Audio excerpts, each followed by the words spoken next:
And so we're going through our review of last semester in a lightning way. And the next thing I wanted to talk about was how do you do time evolution?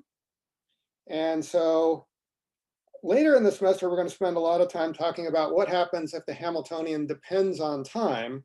But for now, let's say it doesn't. So if H doesn't depend on time, then there's a pretty good recipe that always works. So if you're in the state at some time t equals 0, the 0 means time, and you want to know what is the state at some later time, which could be a precursor for asking other questions like, what's the probability for some observable in that state at a later time? What's the expectation value, etc. So anyway, the recipe is step 1. Step 1 is you have to solve a problem. You have to find the eigenvalues and the eigenvectors of the Hamiltonian. Okay, and the eigenvalues are going to be energies E, and the eigenvectors are going to be labeled by that eigenvalue. And then there's some other labels that distinguish the different energy eigenvalues. So step 1 is you're supposed to have done that. And then step 2 is you write your initial state in terms of them. So you write psi of 0, which is supposedly given to you, as some sum over all the possible energies, and for each energy over all the possible degeneracy labels of some complex numbers that we'll call C times the corresponding eigenstate. Okay, and then step 3 is actually the easy part. Step 3 is to just write down the answer. So the solution of Schrodinger's equation, can't spell Schrodinger today,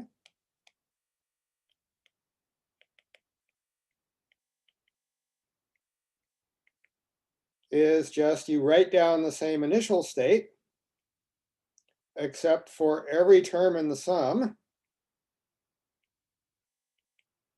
you don't just write down the complex constant, but you multiply it by a phase. And the phase you multiply it by depends on time. Okay. And so in particular, if you only have one of these states in the sum, then you're just multiplying the whole thing by a phase. That's called a global phase. And then a global phase doesn't really affect the state. That's called the stationary state. But because you have a superposition of different energy eigenvalues, this is not a global phase. It's different for different components. And that's why time evolution is non-trivial in quantum mechanics. Okay, so that's all there is to it. If the Hamiltonian doesn't depend on time, well, the hard part is usually step 1, is finding the eigenvalues and eigenvectors. But later on in the course, we will get to what happens if the Hamiltonian does depend on time, which makes things much more interesting. Okay, so let's review some classic problems that you should all have memorized.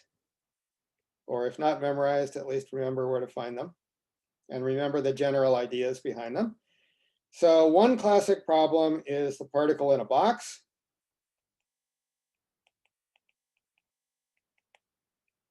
So when I say particle in a box, that means the potential is actually going to be infinite if you're outside the box.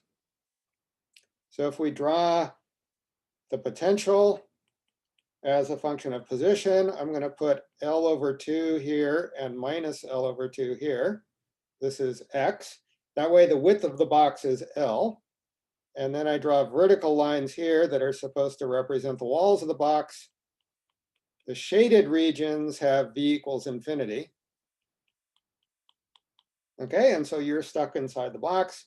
And then the solutions to this problem are, you're supposed to remember, sines and cosines. And the sines and cosines are dictated by the fact that at the edges of the box, the wave function has to vanish, because it's forced to by the fact that the potential is infinite there.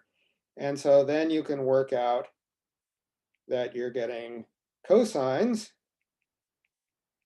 of n pi x over L if n is odd. And you're getting sines if n is even. And those n's are integers, and they have to be positive integers, because if n equals 0, then you have a 0 wave function, and that's not a state. And if n is negative, you're just repeating the same state that you would have gotten if n was positive. And the energies for these turn out to be h bar squared pi squared n squared over 2m L squared. Okay, so the distance between energy levels increases quadratically as the integer n gets larger. Okay, and then you can draw sort of within the box what these levels look like. Let me draw some representative ones. So for n equals 1, the wave function looks like that. And for n equals 2, there's one extra node. And for n equals 3, there are 2 extra nodes. So they look something like that. Okay, and these are also eigenstates of parity.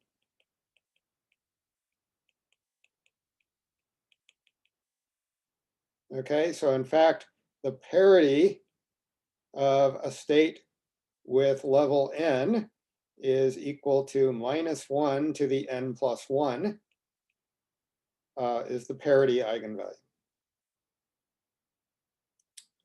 All right, so that's one classic or canonical example.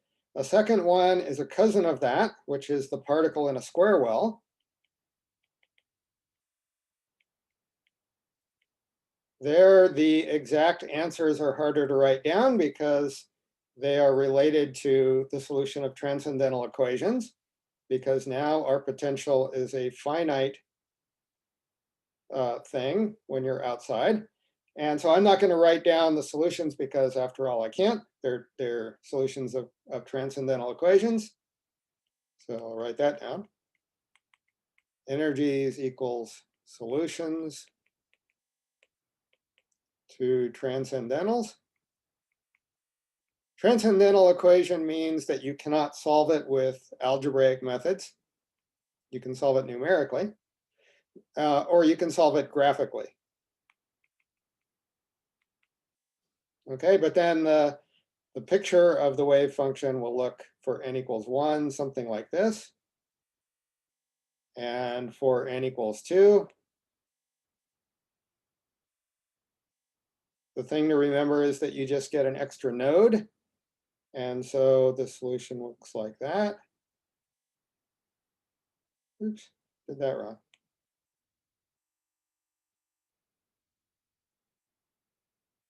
Okay.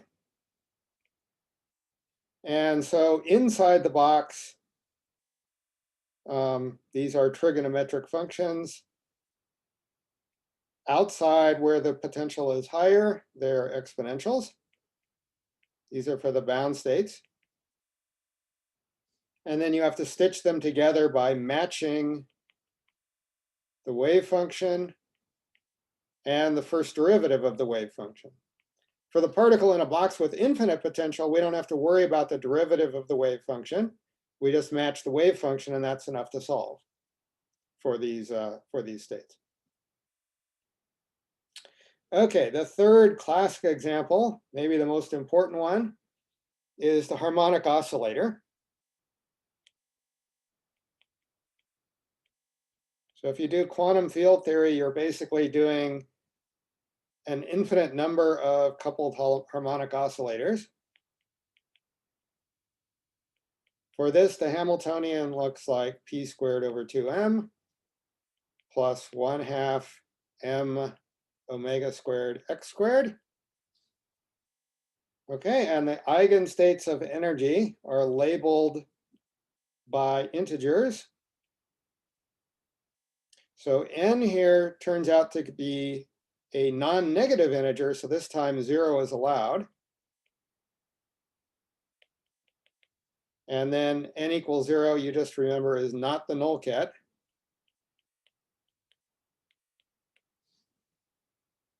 Okay, and the reason it works out so simply has to do with the fact that the Hamiltonian can be written in terms of raising and lowering operators, or creation and annihilation operators, where a dagger acting on a state n turns out to be square root of n plus 1 times n plus 1. And a acting on n is square root of n times n minus 1. And I see that I made a mistake here because I should have multiplied by h bar omega. Okay, and in that way, the energy for the nth state is h bar omega n plus 1/2. So a classic trick is to, if you have some problem and you can't solve it, you try to find a harmonic oscillator problem that's close to the problem you're trying to solve. And then you do approximation techniques to make up the difference, or to change your solution into the one for the problem you're actually interested in. That's called, we're going to do perturbation theory to see how that works. Another way of doing that is the variational principle, and we'll see how that works too. Okay, so this is sort of the algebraic approach to the harmonic oscillator. There are also wave functions. And the thing to remember about the wave functions for the harmonic oscillator is that they are a product of Gaussian functions. That means e to the minus x squared times some constant multiplied by Hermite polynomials.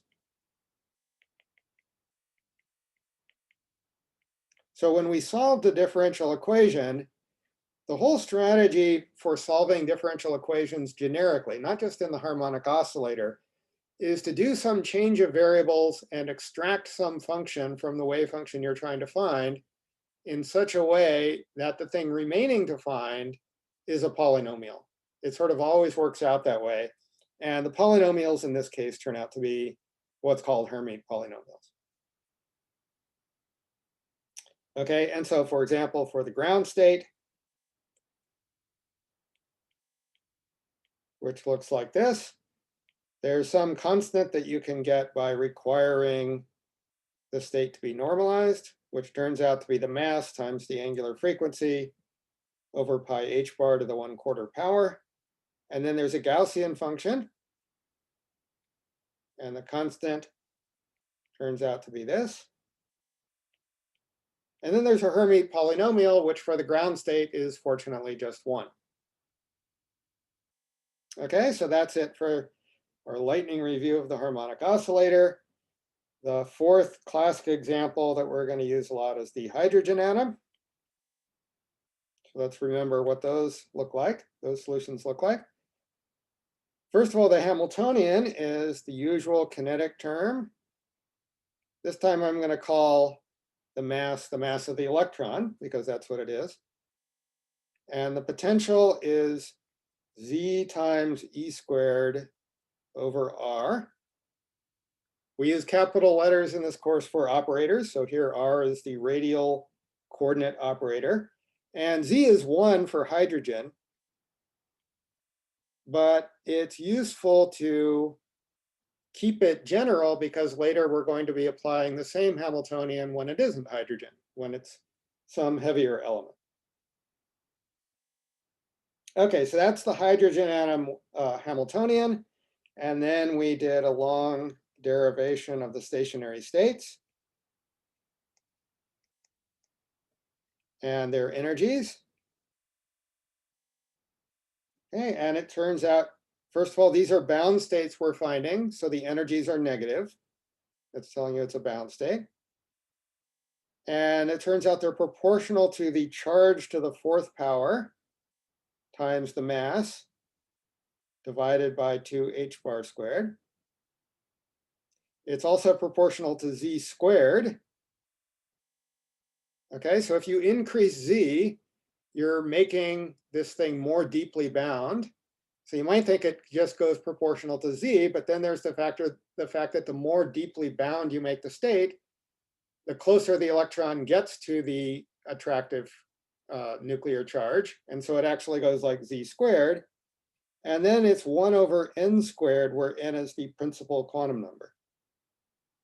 Okay, so things to remember here are, first of all, this overall factor is 1 Rydberg, which is about 13.6 electron volts. That's a famous number that everyone should know about the hydrogen atom. Okay, and then the n's are positive integers called principal quantum numbers.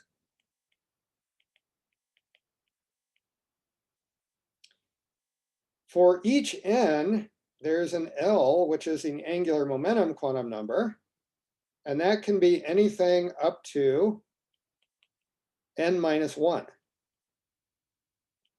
But it can't, for a given n, it can't be larger than that. So this is angular momentum. And then for each L, there's an M quantum number, which is the Z component. And that can be anything from minus L up to L. M is for magnetic, because you see this most clearly when you put your atom in a magnetic field. Then it splits apart to different M levels. Okay, and all of these quantum numbers correspond to a complete set of commuting observables, which in this case is the Hamiltonian for the principal, L squared for the L, and L sub z for the magnetic quantum number. So your states are labeled by those three numbers, N, L, and M.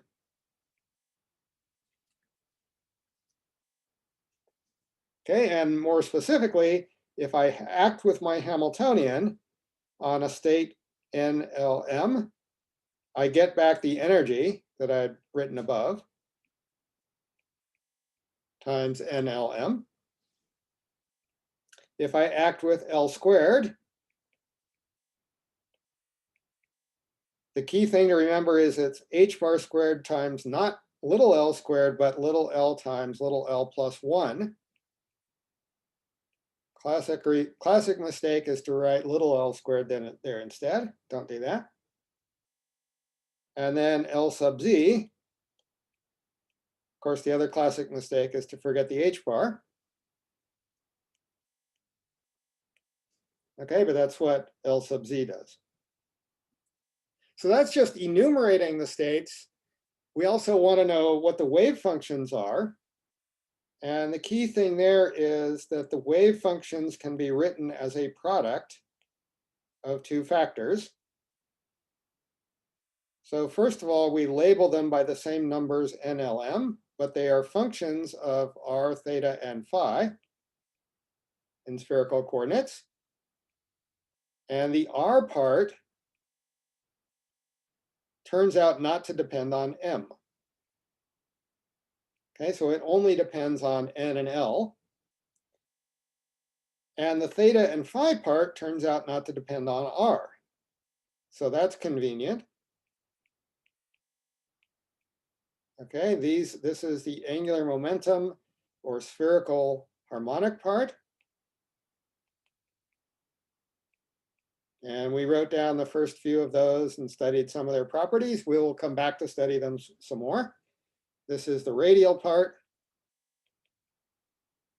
And it's actually a general feature of spherically symmetric potentials that you can always split them up this way into a spherical harmonic part.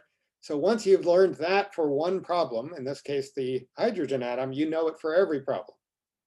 The part that's different for different problems, like For example, the spherical harmonic oscillator that we studied, that all goes into the radial part. Okay, so in the case of the hydrogen atom, the radial part, remember, has the following things to it. So first of all, there's some ugly constant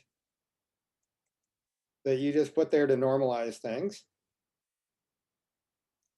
There's also an exponential factor, which looks like this, minus r over n, the principal quantum number, times A0. A0 is the Bohr radius.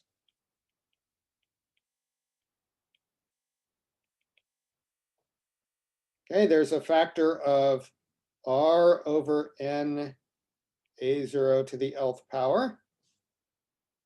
And then there's the really ugly part, which is associated Laguerre polynomials.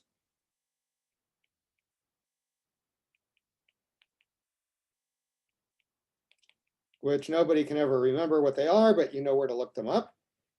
Okay, and so the effects here are, first of all, the exponential part is just telling you that there's an attractive force. The nucleus is pulling on the electron and it doesn't want it wandering very far away, so it exponentially decreases the wave function as a penalty if the electron tries to wander too far off.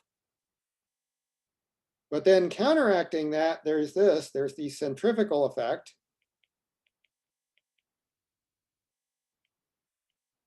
which goes like the radius to a positive power of the angular momentum. So among other things, notice, and this will come up later in the class as an important point, the wave function is only non-zero at r equals 0 if L is 0. So if L is anything non-zero, that this factor right here kills the wave function at the origin. So another way of saying that is you cannot be at the origin unless your angular momentum is 0. If you're an electron. Okay, and then the associated Laguerre polynomials are just telling you about the radial excitations of your state. Could you just briefly go over this section again, please? Which part? The previous, what you were just now explaining, I'm sorry. Okay, so there's an exponential due to an attractive force. Is that the part you're missing? I'm sorry, I was just writing down, so I fell behind on the explanations. Could you Okay, so there's an exponential, which is telling you the fact that the electron is being bound to the nucleus by an electrostatic force, which is attractive. And then there's the centrifugal effect, which just like in classical mechanics says, if you have non-zero angular momentum, you're tending to spin away from the nucleus. So that's going like r to a positive power of the angular momentum. And then there's the associated Laguerre polynomials is just saying the fact that in quantum mechanics, you can have excitations of the ground state. So you can always have the associated Laguerre polynomial just be 1, but for radial excitations, it's giving you more nodes in the radial direction. What do you mean by radial excitation? Is that like when the electron jumps from one level to the next? Is that what it is? It's not, we're not really talking about jumping here, but because we're talking about just stationary states, we're just enumerating and classifying the stationary states. We're not talking about going between one stationary state and another. So it just means that the stationary state can have, it can be simple or it can be very wiggly in the radial direction. And if it's the more wiggly it is in the radial direction, the higher the Laguerre polynomial you need to describe that. Okay, so another way to do all this, of course, is to just do what they call shut up and calculate. And that's just, plug this thing into the differential equation and look at the solutions you get. But the reason for these Laguerre polynomials is the fact that you can have multiple nodes or zeros in the radial direction. Okay? Thank you. Sure. Okay, so the Bohr radius, by the way, can be written as h bar squared over E squared times the mass of the electron.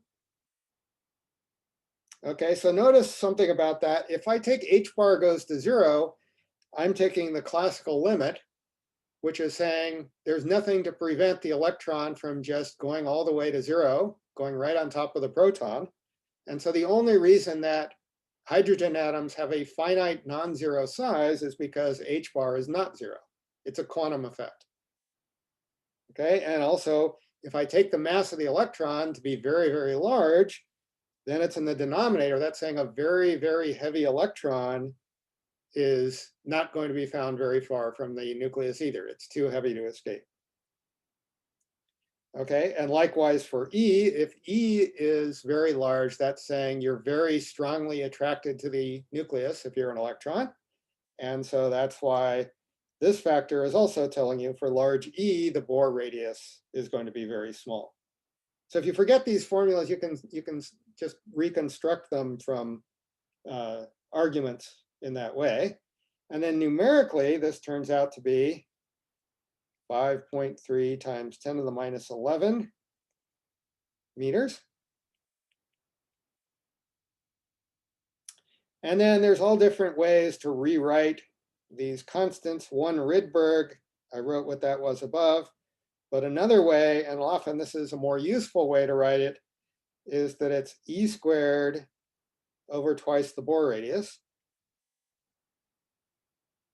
And yet another way of writing it is it's 1/2 the mass of the electron times c squared.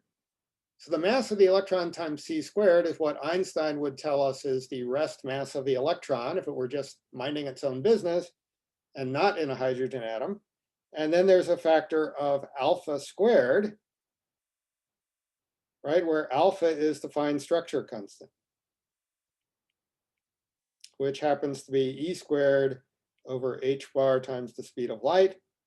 And that numerically is the famous number 1 over 137.036, something or other. Okay, so we're going to see the fine structure constant come in when we do corrections to the hydrogen atom.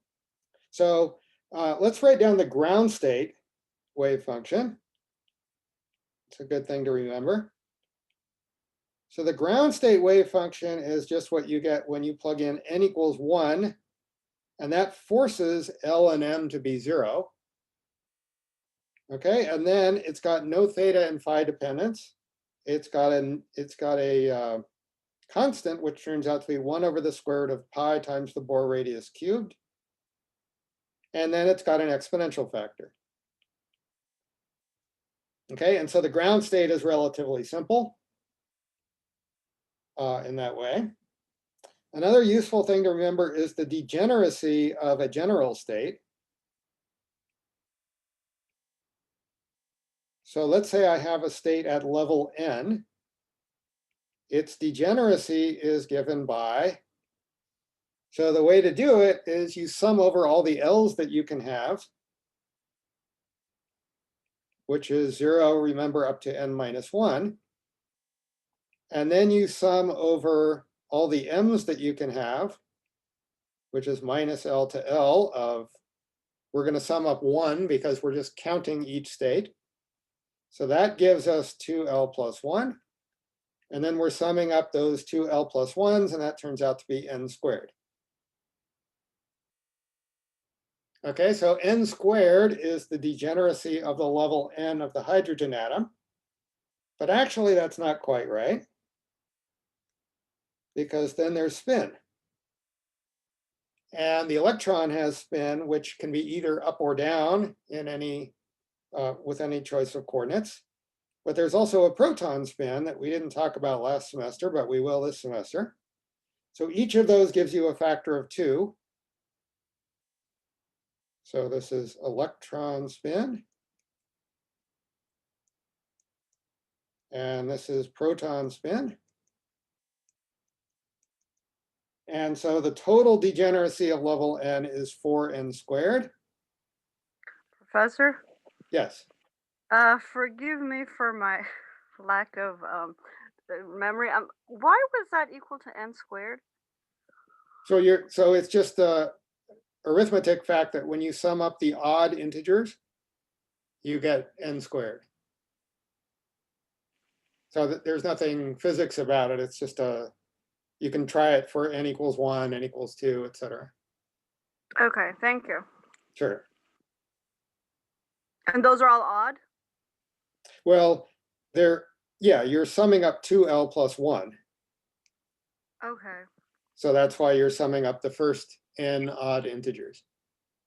Okay, thank you. So for n equals 1, you're summing up 1. You just have 1.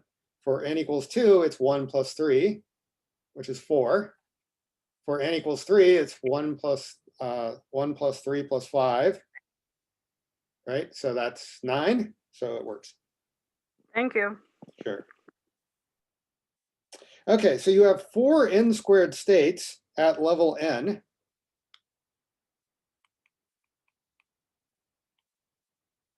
Okay, but it turns out they're almost all split apart, not quite completely split apart, but the degeneracy is broken by effects that turn out to be relativistic.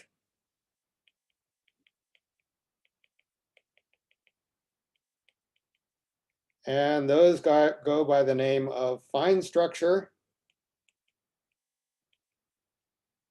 and hyperfine structure and the Lamb shift. Okay, so those don't completely break the degeneracy for n squared. And so one of the things we'll do is see what's the remaining degeneracy that you can't get rid of, or that isn't gotten rid of by including these relativistic effects. All right, good. So we'll of course go back and talk much more about the hydrogen atom later, but let's say some things about angular momentum, just to review. So generically, an angular momenta is a set of operators that satisfy commutation relations of a specific form. I'm sorry, Professor. Yes. Could you just briefly scroll down a bit? I was still writing that. Thank you. Okay. All right, so angular momenta have these sort of commutation relations and permutations of them.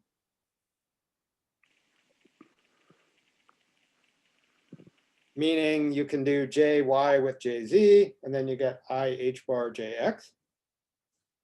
Okay, and then the states labeled by them are j and m for j squared and j sub z as your complete set of commuting observables. And so is traditional when you're talking about a generic angular momentum to use j. When you're talking about a spin, you use s usually. And when it's orbital specifically, then you're usually going to use L. And so a lot of times you need to combine those different kinds of angular momenta. And so let's say you want to do that for 2 angular momenta.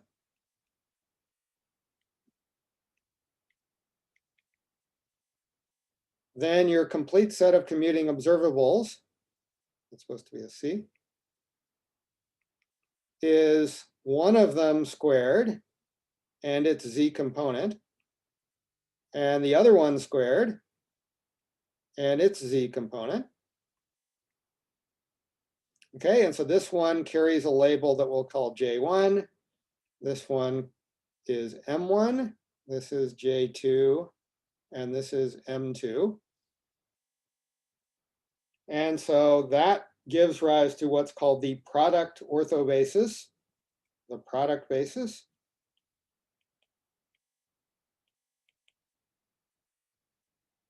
Okay, and that's just a name that says if you're going to label the states, you have to say what J1 is and what's J2 and what's M1 and what's M2. And a lot of times, J1 and J2 are just going to be fixed in whatever problem you're doing. You're not going to be changing them. You're just worried about one value of J1 and one value of J2 at a time. And then it makes sense to just leave them off. And in this class, this is sort of my own notation. You won't find this in many other books. But to distinguish them, I put a colon between M1 and M2 whenever it might be confusing whether it's the product basis or some other basis, namely the other basis we're about to talk about. Okay, so this is all just notation. There are lots of books have different notations for this. Unfortunately, there's not really a completely standard way of doing it, but this is my way of giving you a clue that we're in the product basis. If I put a colon there, that means product basis. Professor? Yes. I'm sorry. That little J and little M and little J2 and little MZ under that large J1 squared, J1Z and J2 squared and J2Z. Yes. Is that so? Okay, so you're saying that the little J1, I just forgot these. I'm sorry. Could you please go over that? Okay, so what that means is if I act with the operator J1 squared. Oh, those are the eigenvalues, right? Yeah. So Okay. if I do this, I'm going to get back h bar squared j times j plus 1 times the same state. Okay, I remember now. Thank you. Sorry about that. Sure. Okay, so that's the product basis, and I'm going to leave a little space because I'm going to write something else there in a moment. But there's also the total angular momentum basis. I'll just write total J basis, even though it might not be J, depending on what we're talking about. Okay, and there we just choose a different complete set of commuting observables. So this time it's going to be J1 squared, J2 squared. Those actually haven't changed. But now we're going to take the total J and square it and take its Z component. Okay, so J here as an angular momentum operator is equal to J1 plus J2. That means it itself is an angular momentum, satisfying the commutation relations. Okay, and then the corresponding states are labeled J1, J2, J, and M. Okay, or we could just leave off the J1 and J2 if we know what they are. And so we just, I'm going to not put a comma there just because I don't want it to look like a 1. So this would be labeled just J and M. Okay, and again, this is the total J basis, so I'm never going to put a colon there if I mean to communicate to you that it's the total J basis. So depending on what problem you're doing, one basis or the other is likely to be more convenient. And one clue as to which one will be more convenient is, let's say that there's an important operator that's J1.J2. Okay, when we study the fine and the hyperfine structure, this is going to turn out to be very common, that you will find some quantity in the Hamiltonian or some term in the Hamiltonian that is the product of two angular momenta. So this is the standard trick for dealing with that.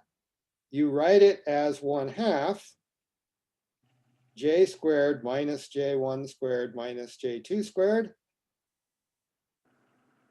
And then acting on any one of these states, I can replace any one of those operators by its eigenvalue. And so there's a factor of h bar squared. And then there's little j plus 1 minus little j1 plus 1 minus little j2 plus 1. And so the key thing is about this is diagonal in this basis, which is always a good thing. It's not diagonal in the product basis. So that's a clear indication, usually, that when you see a J1 dot J2, any two dot product of angular momenta, that it might be a good idea to go to the total J basis. We'll find that's usually true. What about the product basis? When is that good? That's good if your Hamiltonian involves something like a Z component of a J. So this is diagonal or J1Z, for example, is diagonal in this basis. The classic case when that happens is when you put your system in a magnetic field, because then you have a magnetic field dotted into, say, J1. Okay, and then if the magnetic field's pointing in the Z direction, and you can always choose it to be in the Z direction if you want to, then this is going to be the magnitude of the magnetic field times J1Z. And so if you have a situation like that, that's a clue that you probably want to be using the product basis. And then there are situations where you have both of them, and then you're in trouble. So then you have to make some judgment. Usually what it amounts to is which of those two terms is the most important one, which is numerically the largest, and that will be telling you which basis you want to use in many cases. All right, questions about that? Okay, so in either case, as I think I mentioned already, if J1 and J2 are fixed by context, right, then I can just write M1 colon M2 for the product basis. Okay, and I can write for the total angular momentum basis J and M. Okay, and the problem that one often encounters is one wants to switch back and forth between these two bases. Professor? What do you mean by fixed by context? I just mean that the context of the problem that you're doing is telling you that J1 and what J1 and J2 are. Okay, thank you. Okay. All right, so the problem with being able to go back and forth between them, one way of saying what it is if I have a Jm state in the product basis, I want to write it as a linear combination of the product basis kets. So I want to write something like this.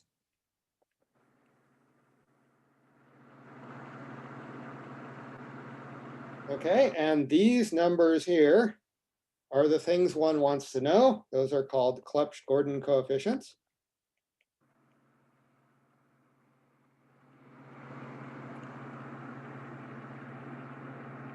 Okay, and so last semester at the end, we sort of went through how to do those. I'm going to review that very quickly without going through all the details. One thing to remember is that they can always be chosen real. And we choose a convention, because why not, so that they are real. Unfortunately, you can't quite choose them all to be positive, but our convention also sort of chooses as many of them as possible to be positive. Then some of them end up forced to be negative. Okay, and let's say you know those, then you also know the reverse. So if you have M1, M2 in the product basis, you can write that as a linear combination of total basis states. You just have to sum over all possible J's. And J can be as small as J1 minus J2 and as large as J1 plus J2. You also have to sum over all M's, which can be as small as minus J and as large as J. Okay, and you're summing over all states of that form. And then the coefficients by completeness look like this.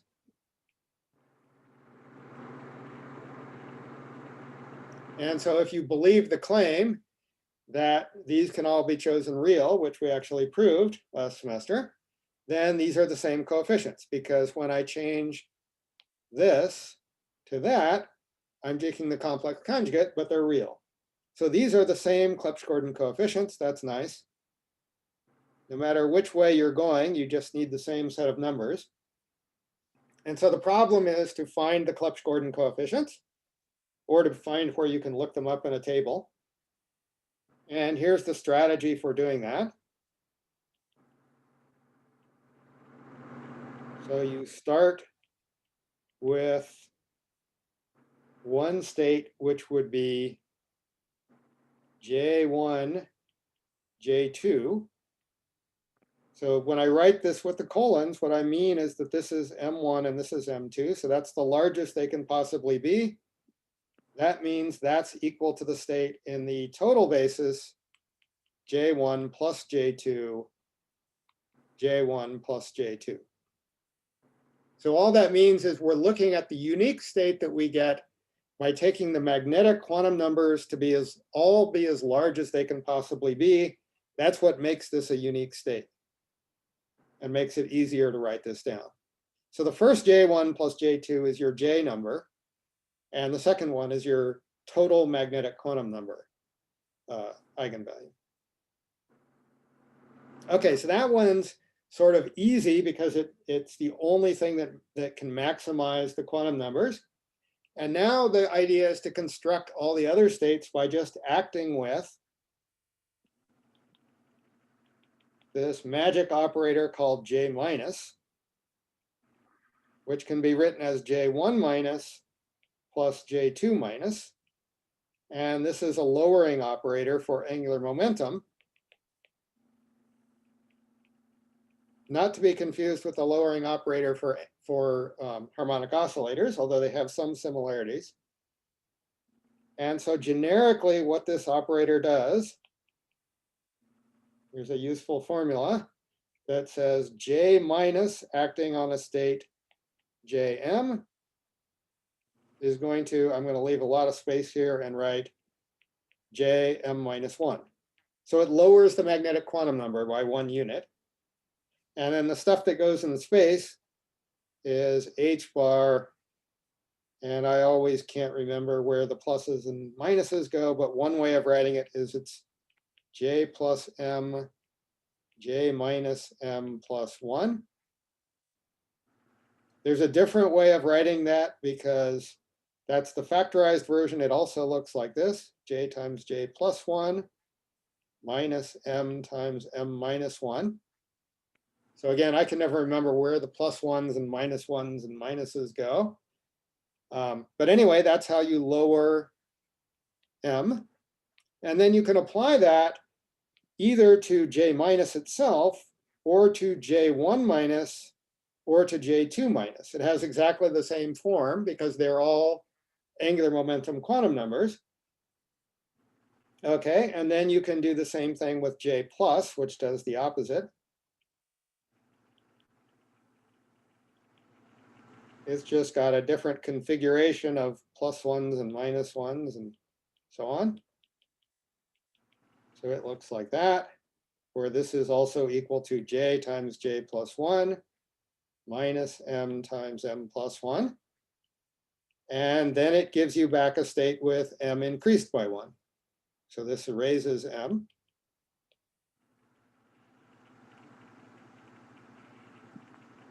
Okay, and then with those two tools and orthonormality,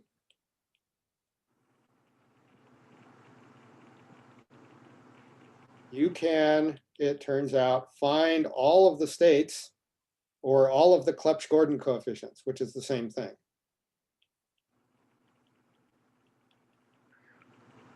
For a given fixed J1 and J2.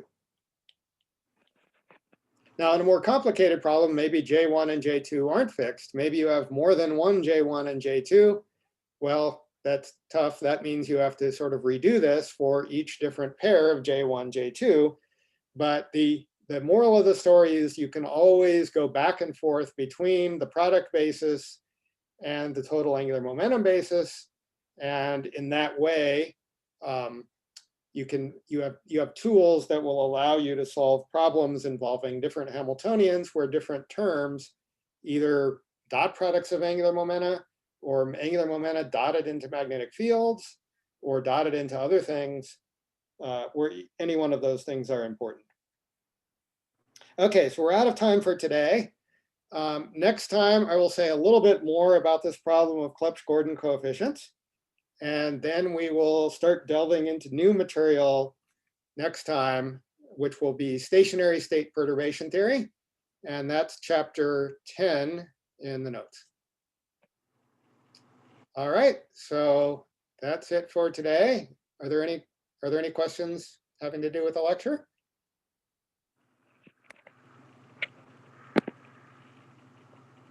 All right, then if not, I will see you on Friday. Thank you so much, Professor. You have a good one. Thank you. Have a good one.